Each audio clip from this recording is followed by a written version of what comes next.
বেঁচে থাকার জন্য মানুষ বিচিত্র সব কর্মে নিযুক্ত হন।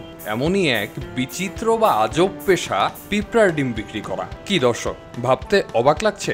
ভাবতে অবাক লাগলেও গেল প্রায় ৩৪ বছর ধরে কেবল পিঁপড়ার ডিম বিক্রি করেই সংসার চালাচ্ছেন ময়মনসিংহের ফুলবাড়িয়া উপজেলার বাক্তা ইউনিয়নের বাক্তা মধ্যপাড়া গ্রামের বাসিন্দা আবুল কাশেম। পিঁপড়ার ডিম বিক্রি করে তিনি সন্তানদের করিয়েছেন পড়ালেখা, বানিয়েছেন পাকা বাড়ি, কিনেছেন ২২ কাঠার মতো জমিও। ১৯৯০ সাল থেকে লাল পিঁপড়ার ডিম বিক্রি করেন আবুল কাশেম। তখন কেজি প্রতি ডিম বিক্রি করতেন ১২০ থেকে ১৫০ টাকা। সময়ের ব্যবধানে বাড়তে থাকে ডিমের দাম। বর্তমানে প্রতি কেজি ডিম বিক্রি করছেন ১৬০০ টাকায়। প্রতিদিন গড়ে ১ থেকে ৫ কেজি পিঁপড়ার ডিম বিক্রি হলেও প্রতি বুধ ও বৃহস্পতিবার ১০ কেজি পর্যন্ত ডিম বিক্রি করতে পারেন আবুল কাশেম।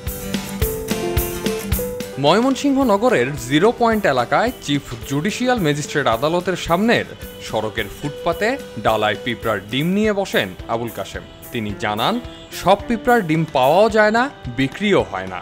এজন্য প্রয়োজন লাল পিঁপড়ার বাসা। সেখানে প্রচুর সাদা ডিম পাওয়া যায়। লাল পিঁপড়াকে স্থানীয়ভাবে মানজাইল পিঁপড়া বলে ডাকা হয়।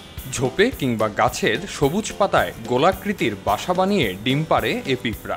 বড় বাসায় ১০০ থেকে ১৫০ গ্রাম ডিম পাওয়া যায়।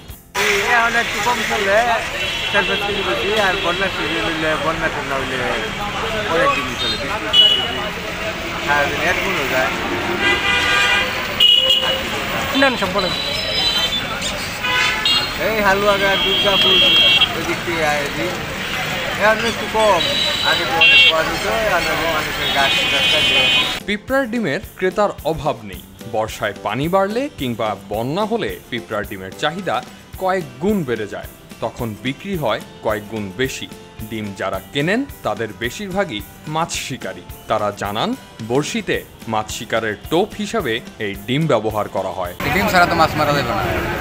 আগে অনেক দোকান আছিল, না দোকানে একটাই বিক্রি করে। ডিমের চাহিদা কমে গেছে, ডিম পাওয়া যায় না। মাছ মারি আমরা, সময় ফেলে আর কি, সুযোগ সুবিধা ফেলে এই শীতকে আমরা মাছ মারি। ডিমটা যে মাছ পাওয়া যায়। ৪০ টাকা ডিম কিনছি মাছ মারার জন্য।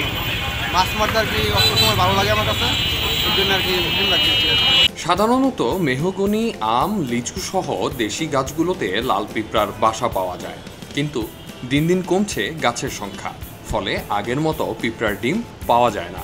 এজন্য পিঁপড়ার ডিম বিক্রির সঙ্গে জড়িত অনেকেই এ পেশা থেকে মুখ ফিরিয়ে নিয়েছেন।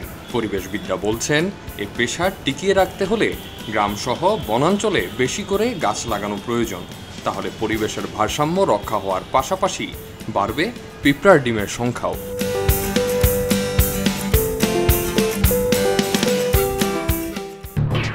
এলো খবরের কাগজ, নিখাত, নির্ভীক, নিরপেক্ষ।